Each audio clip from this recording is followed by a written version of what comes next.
अब ये लगा लो मैं डेली इसमें लगभग 1000-1500 रुपए का तेल मेरा जाता ही जाता है। भाई नई वाली थार जो आई है, क्योंकि बात करनी बनती है, तो उसमें क्या क्या चेंजेस पकड़े गए? एलॉय डले हुए मिले थे, महिंद्रा वालों ने कैप खो दिया। महिंद्रा वालों ने खो दिया। देखो जैसे एक तो स्टीयरिंग बड़ा प्यारा है, रोक्स वाला डाल दिया। देखो 4 स्विच इजी लाइट के हैं, 2 स्विच अलग से हैं। थोड़ी सी ये है कि भाई फैमिली कार नहीं है इस गाड़ी पे हम कभी पॉलिश नहीं मारते और ये ऐसी लगती है हमेशा पॉलिश हुई। किस बंदे के लिए थार बनी है? मेरे हिसाब से जवानों के लिए बनी है। सर्विस में कितना खर्चा आया? So good morning guys, welcome back to channel. तो आज हमारे साथ खड़ी है हमारी थार और इसको काफी टाइम हो गया, 5-6 महीने हो चुके हैं।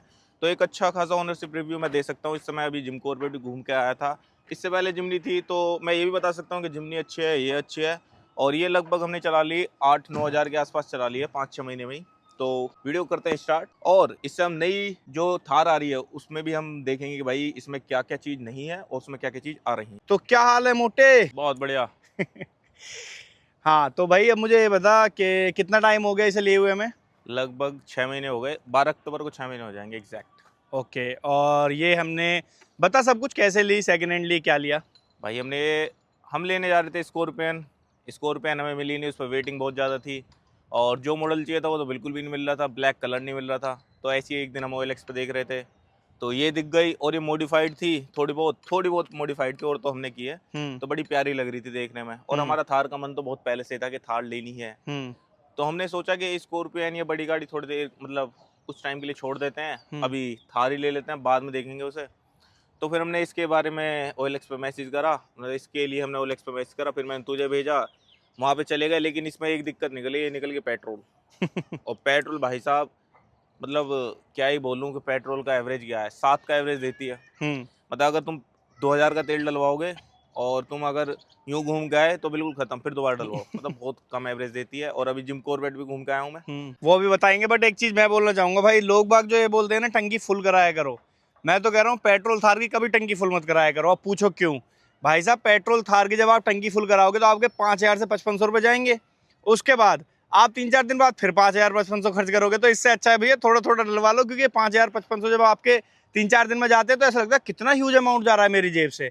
अब ये लगा लो मैं डेली इसमें लगभग 1000-1500 रुपये का तेल मेरा जाता ही जाता है, जो मैं हर दूसरे दिन या फिर मतलब मोस्टली ये लगभग 6-7 दिन में फुल होती है।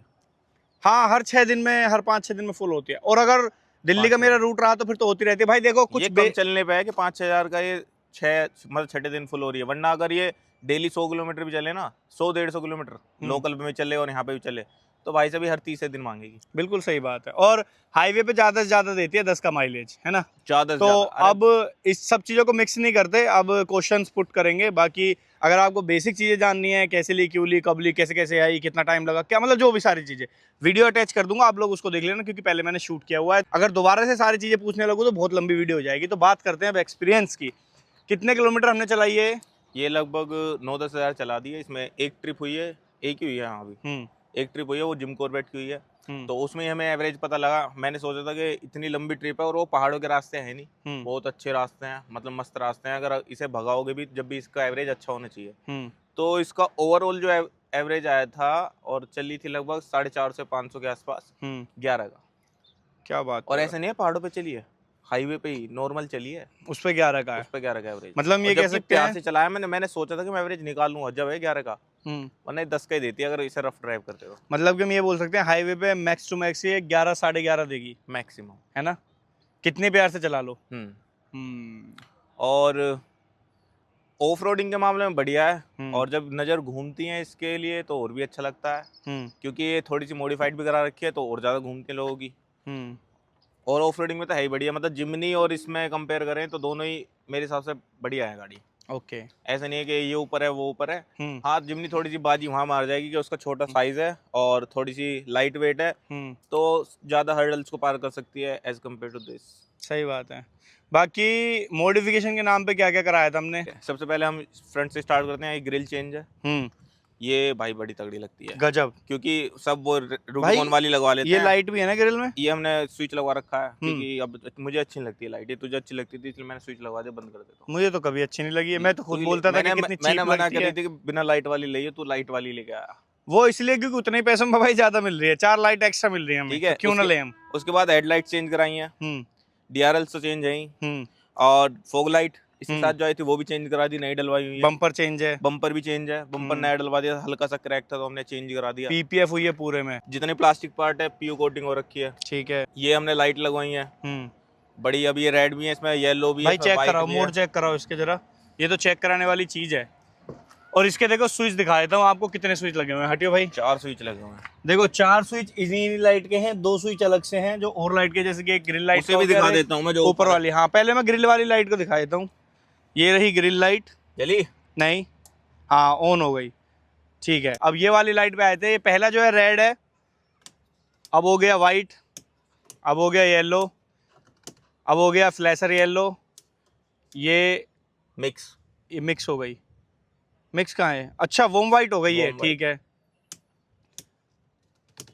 ये फ्लैशर हो गया, और अच्छा ये वाइट फ्लैशर कर रहा है, इधर येलो फ्लैशर कर रहा है, ठीक है। ये देखो, और ये मिक्स हो गया, ये देखो इधर वाइट येलो आपको दिख रहा होगा। अब ये देखो अलग अलग मोड्स हैं भाई, अलग अलग मोड्स हैं, मतलब मज़ेदार चीज़ है, मुझे ऐसा लगता है ये, तो मुझे काफ़ी सही लगती है भाई। ऊपर वाली लाइट ऑन करियो एक बार, ये ऊपर वाली लाइट हमने इसमें ललवा, ओ भाई साहब ये भी फ्लैश कर दिया, देखो एलॉयज हमें डले हुए मिले थे, एलॉयज डले हुए मिले थे। महिंद्रा वालों ने कैप खो दिया, महिंद्रा वालों ने खो दिया है, और यही बहुत महंगा है, इसका पीछे का बीच का प्लास्टिक का पार्ट, ये लगभग 5-6 हजार रुपए का है। टायर तो हमने डलवाए हैं, टायर डलवाए हैं हमने, हाँ आते ही टायर डलवा दिए थे। पीछे की टेल लाइट चेंज है, रिफ्लेक्टर चेंज है। भाई ये जो टायर है इसलिए नहीं बदला क्योंकि हमें जरूरत नहीं है भाई, पीछे के टायर में क्यों पैसा फूके, हम 4 टायर में पंचर भी हो रहा है, ठीक है। और क्या है इसमें। और देखो ये पीयू कोटिंग जो है ना, ये ऐसी होती है, इस गाड़ी पे हम कभी पॉलिश नहीं मारते, और ये ऐसी लगती है हमेशा पॉलिश हुई, तो ये अच्छी चीज है। और अब अंदर आ जाते हैं, अंदर आए थे, लेकिन पहले थोड़ी सी बातें और कर लेते हैं भाई। अब मुझे ये बता के सर्विस कब कराई थी इसकी लास्ट सर्विस, मुझे लगता है अभी 6-7 दिन ही हुए हैं। कितने किलोमीटर चल चुकी, ये 32 के आसपास चल 32-33 चल चुकी आई थिंक। सर्विस में क्या खर्चा आया, पहले मैं ये बता देता हूँ कि इस पर अभी हमने पीयू कोटिंग कराई, पीयू कह रहा हूँ, अंडर बॉडी कोटिंग कराई है, साइलेंसर कोटिंग कराई है, और इंजन कोटिंग कराई है, और करा लेनी चाहिए, क्योंकि जैसी ऑफ रोडर कार हैं इनमें नीचे जंग जल्दी आया था, और साइलेंसर में तो हमारा जंग आ चुका था, इसलिए करवानी बहुत जरूरी थी। और उसके बाद बताता हूँ सर्विस में कितना खर्चा आया। तो इसकी मेजर सर्विस हुई थी, पेट्रोल था, इसमें ऑयल सब चेंज होता है, सब कुछ ऑयल चेंज करा करू के, ये मेरे हिसाब से बैठी थी 9,000 के आसपास, 10 के आसपास, 9-10 हजार के आसपास बैठी, तो 10,000 के आसपास जो है सर्विस में लगे थे। हाँ, तो मुझे ज्यादा ऐसा भी नहीं लगा कि बहुत महंगी सर्विस है, नहीं है महंगी भाई, है ना, इतनी बड़ी हाथी सी है। 2000 सीसी की गाड़ी का तुम्हारे सिर्फ 10,000 रुपए की हो रही है।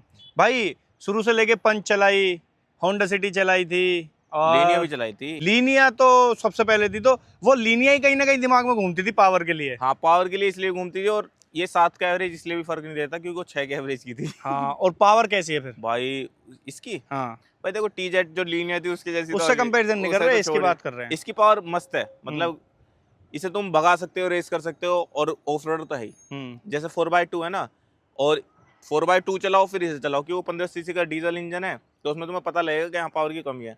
इसमें नहीं पता लगता कुछ भी, बिल्कुल सही बात है, मजा आता है। 150 bhp है आई थिंक, और हमें ना इसकी वारंटी भी मिली थी, मतलब 5 साल की वारंटी हुई पड़ी है इसकी, तो वो एक प्लस पॉइंट हो गया, क्योंकि हम तो हम एक्सटेंड करा रहे थे, फिर उसने बताया भैया इसकी तो पहले से ही वारंटी एक्सटेंड हुई पड़ी है। बहुत बढ़िया, 2027 तक हमें कुछ करने की जरूरत ही नहीं है। चलो और अंदर चलते हैं भाई, क्योंकि बहुत सारी बातें हमने बाहर ही कर ली। हाँ जी, अंदर की अगर बात करें तो ऐसा कुछ अंदर का माहौल है, जिसमें आपको सबसे पहले सीट कवर्स दिख जाएंगे। देखो हेडरेस्ट की भाई ये मत बोलना आप लोग हेडरेस्ट क्यों नहीं लगाते हो, हेडरेस्ट ऑर्डर करे हुए हैं, इस गाड़ी के साथ हमें नहीं मिले थे। तो भाई अंदर ये एसी वेंट्स चेंज है, ये हमें वहीं से मिले थे जिस बंदे की गाड़ी थी। ये हमने एम्बियंस लगवाई है, और सीट कवर डलवाए हैं, मैट चेंज करवा दी थी, और अंदर भी प्लास्टिक कोटिंग हो रखी है। प्लास्टिक कोटिंग हो रखी है, और मेन बात है जो फ्यूल देखो 7.7 का दिखा रहा है अभी देखो, और ये भी तब है जब हम रीसेट कर देते हैं, ये 7.7 का दिखा रहा है ट्रिप पे। ये 367 किलोमीटर का एवरेज है, 7.7 का, 7.7, और ये ज्यादा हाईवे पे चली है, और आज भी हाईवे पे चली है। अगर ये लोकल में चले तो बिल्कुल ही 6.9 का दिखाती है एग्जैक्ट।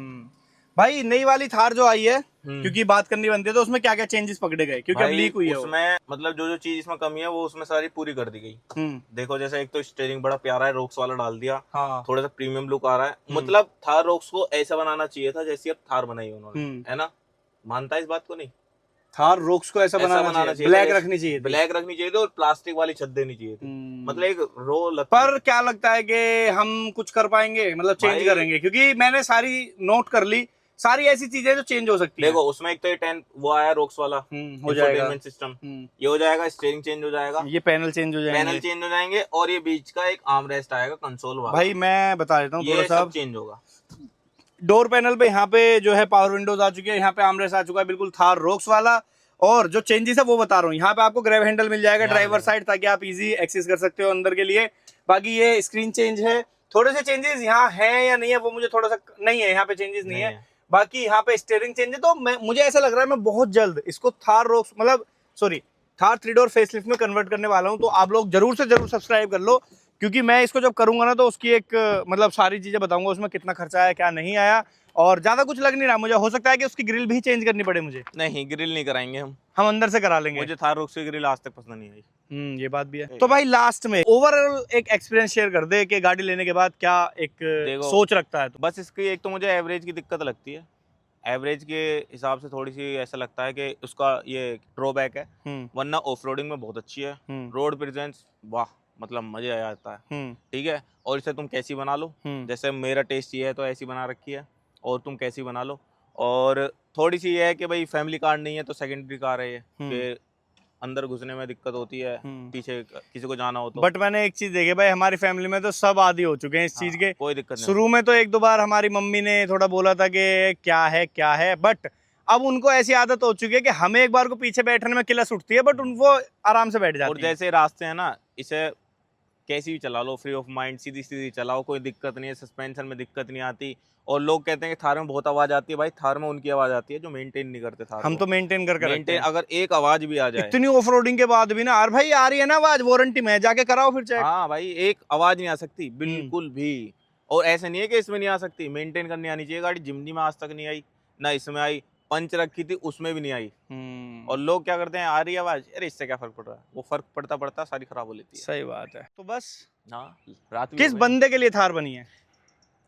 मेरे हिसाब से जवानों के लिए बनी है। मतलब जैसे के लिए बनी है। बाइक में रॉयल इनफील्ड है, अब तो खैर रॉयल इनफील्ड नॉर्मल हो गई, अब तो वो आ गई GT 650 या मतलब थोड़ी सी यूथ वाली बाइक। तो ऐसी ये यूथ वाली कार है और बजट में आ जाती है भाई। 16-17 लाख में एक बंदा अच्छी गाड़ी ले लेता है, वरना 16-17 लाख में क्रेटा वेरेटा आती है, मुझे तो पसंद नहीं है। थोड़ी अलग लगती है गाड़ी, इसमें तो बंदा उतरे तो एक लगता है कोई आया। इसमें स्नोरकर की कमी है, स्नोरकर की कमी, आई नो। चलो वो भी कराएंगे धीरे धीरे। तो भाई ये था मेरा ओनरशिप रिव्यू, इसमें हमने सारी चीज़ें की बात कर लिया। और इसमें जो हम चेंज कराने वाले हैं, जो न्यू थार आने वाली है, उसको पूरा इंटीरियर इसमें डालेंगे। क्योंकि एक्सटीरियर में ज़्यादा से ज़्यादा मैं DRL डाल सकते हैं, क्योंकि ग्रिल तो मुझे यही पसंद है, ये लाइट बंद हो जाएंगी। इंटीरियर जो है पूरा चेंज होगा। चैनल को कर लो सब्सक्राइब, ट्रैवल वीडियोस और आने वाली हैं। स्पीति की ट्रिप लगने वाली है, जो आज तक नहीं लगी, बस बोलते रहते हैं, वो लगेगी एक दिन। तो वीडियो कैसी लगी कमेंट सेक्शन में बता देना, अच्छे लगे तो लाइक कर देना, शेयर कर देना, सब्सक्राइब कर देना। मिलते हैं नेक्स्ट वीडियो में, जब तक के लिए बाय बाय।